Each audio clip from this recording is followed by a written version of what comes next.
Hello there and welcome. This is Bob Proctor. I want to talk to you for a moment about cultural paradigms. That's what culture is a paradigm. Every country has a culture. Every company has a culture. Schools have a culture. And your family has a culture. And so do you. Your personal culture is called your paradigm. Well, that's exactly what culture is. Culture is nothing but a group of habits that control the behavior of the people in that particular area, in that culture. You see, the company's culture would be an expression of the personal paradigm of the individuals who started the company. And their paradigm was expressed in habitual behavior. And after a period of time, that behavior was accepted as the norm in that company. And everybody that went to work there after that, they'd say, well, how was this being done? Well, this is the way it's always been done. That doesn't mean it's the way it still has to be, but that's the way it's always been done, and that's generally the way it stays. That's a cultural paradigm.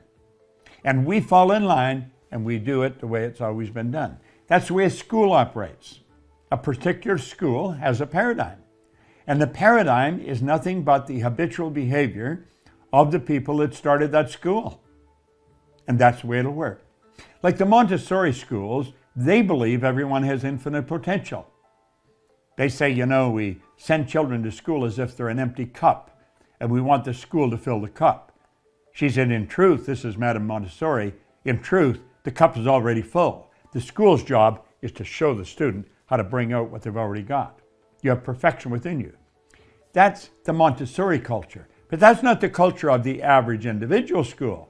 The average individual school is they treat people like an empty cup, and they're going to try and fill that cup. And so they fill it with nothing but ideas that the teachers and the culture of that school have been operating with for a long time. And that's the way people are grown, and that's the way they programmed, and that's the way they live. Do they have to? Absolutely not. Every one of us are God's highest form of creation.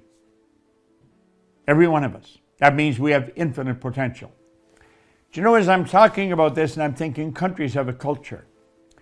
When there is a war and one area wins the war, they generally go in and change the culture of that country. Now, I lived through the Second World War. I was born before it started, and I grew up as a young person during the war. And when the war was over, culture of the countries that started the war was changed. And it was changed quite dramatically. It was changed by the people who were victorious in the war. And that's the way it's been if you go all back through history. When a new individual buys a company, they generally bring in their own hierarchy. They'll bring in their own CEO, and the CEO brings in their own team of executives. And what that group does then is they infiltrate the company with their new culture, and that changes the company. If a company's struggling, quite frequently the new culture will cause that company that had been struggling for years to all of a sudden become very successful. Culture is a paradigm. A paradigm is nothing but a multitude of habits that control our habitual behavior. And almost all of our behavior is habitual.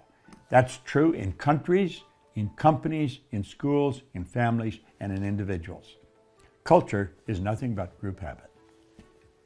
You think about that for a while, and you'll see just how accurate it is. This is Bob Proctor. Thank you.